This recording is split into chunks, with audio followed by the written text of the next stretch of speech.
Hallo almal en baie welkom. Vandag het ons vir julle 'n baie spesiale padkaart saamgestel, veral vir julle die graad 6's. Dis hier om jou te help om enige uitdaging wat oor jou pad kom te baas raak, veral met die eksamen wat om die draai is. Sien dit as jou persoonlike gids tot sukses. Kom ons wees eerlik, tussen skoolwerk en aan die taakies by die huis, sportoefening en probeer om nog tyd vir jou vriende in te druk, sjoe, dit kan partykeer voel asof alles net te veel word, nee. Glo my, dis 'n gevoel wat ons almal ken. Maar wat as ek vir jou sê, daar's 'n manier om weer beheer te neem? Hierdie is nie net nog 'n vervelige les nie. Nee, dis 'n stel gereedskap. Gereedskap om jou te help om sterker te staan en slimmer te werk. Reg, so hier is ons plan vir vandag. Eerstens gaan ons kyk hoe om jou eie wêreld 'n bietjie beter te beheer. Dan, die ongelooflike krag van 'n goeie plan. Daarna duik ons in 'n baie belangrike onderwerp. Ons gaan afknouery probeer verstaan, hoekom dit gebeur.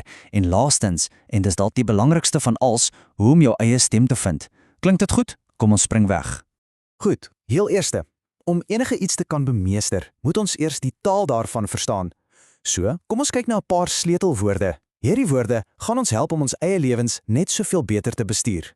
Eerst op ons lysie, verantwoordelikheid. Nou, dink daaraan soos om jou rol in 'n span te speel.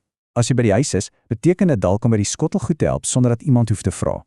In die klas? Wel, dis om seker te maak jou deel van 'n groepprojek is op tyd klaar. Dis basies om te sê, julle kan op my staat maak. Volgende, prioritiseer. Hierdie een is 'n ware superkrag. Dink aan jou doenlysie soos 'n vlak in 'n videospelletjie. Jy kan nie al die klein vyande gelyk aanvat nie, of hoe? Jy moet besluit, wie is die groot baas? Wat is daai een taak, soos daai wiskundeprojek wat môre ingehandig moet word, wat jy nou eers moet verslaan? Presies, dis wat prioritisering is. En dan, waardigheid en respek. Weet jy, hierdie twee is die fundament waarop alles anders gebou word.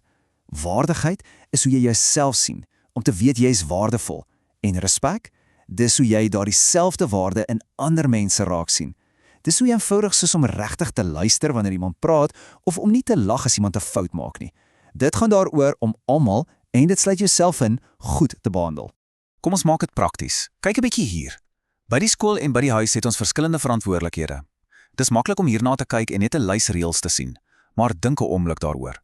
Elke keer as jy jou huiswerk op tyd doen of jou hond kos gee, bou jy iets regtig belangriks. Jy bou vertroue. Jy leer jouself om dinge te bestuur en daai gevoel van trots wanneer jy 'n taak afgehandel het. Man, dis onbetaalbaar.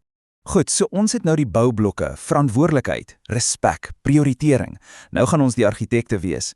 Kom ons gebruik hierdie woorde om 'n kragtige aksieplan te bou wat spesifiek vir jou werk. 'n Eenvoudige maar baie kragtige sin.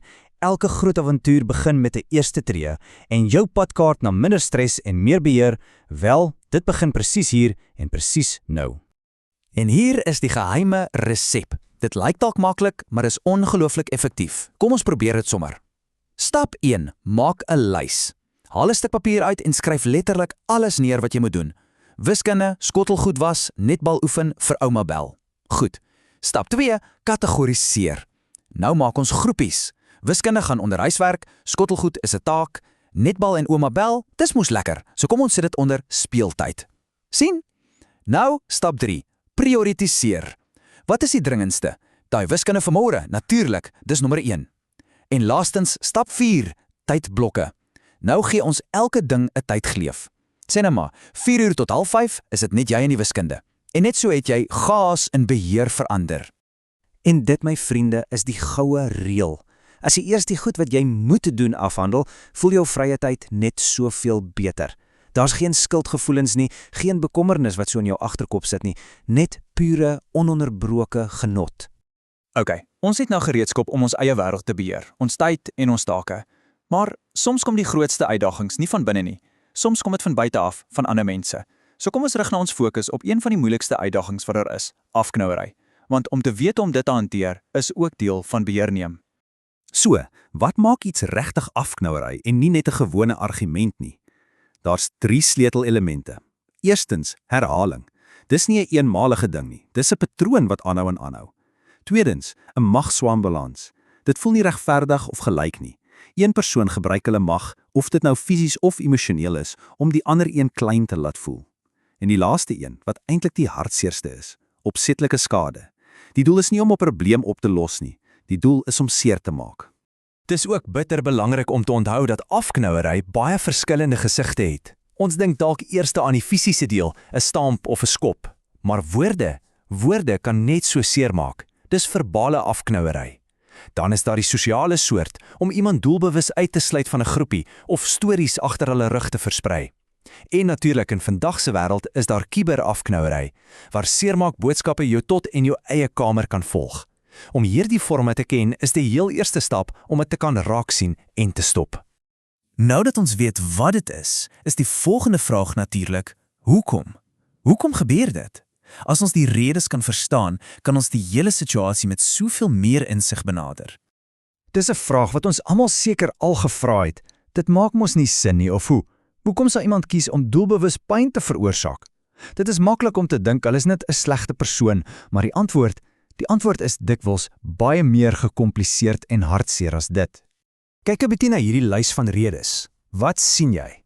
Dit gaan amper nooit oor die persoon wat geboelie word nie. Dit kom dikwels uit 'n diep plek van pyn binne die boelie self, onsekerheid, 'n desperate soeke na beheer of selfs gedrag wat hulle iewers anders geleer het. Nou, kom ons wees baie duidelik. Dit maak die gedrag nie reg nie, glad nie. Maar as ons verstaan hoekom dit gebeur, gee dit ons die mag om dit beter te hanteer met minder vrees en meer wysheid. En dit bring ons by die belangrikste deel, die aksiegedeelte. Wat doen ons nou daaromtrent? Hoe vind ons ons stem? Of ons nou die een is wat hulp nodig het, of die een wat hulp kan gee? Voor ons verder gaan, laat hierdie boodskap net vir 'n oomblik insink. Niemand, absoluut niemand, verdien om geboelie te word nie. En die belangrikste ding wat jy ooit kan onthou, is dat jy nooit, ooit alleen hierdeur hoef te gaan nie. As dit met jou gebeur, is hier jou eie kragtige aksieplan. Die heel belangrikste stap is om jou stilte te breek. Praat met 'n volwassene wat jy vertrou, 'n ouer, 'n onderwyser, 'n beraader. As jy kan, probeer neerskryf wat presies gebeur het. Dit help jou om jou gedagtes te orden. Maar die belangrikste reël is hierdie: jy hoef nie alleen hierdeur te gaan nie. Om hulp te vra is die dapperste ding wat jy ooit kan doen. En hierdie is so 'n kragtige idee. Ons almal het 'n rol om te speel om ons skole en gemeenskappe veiliger te maak.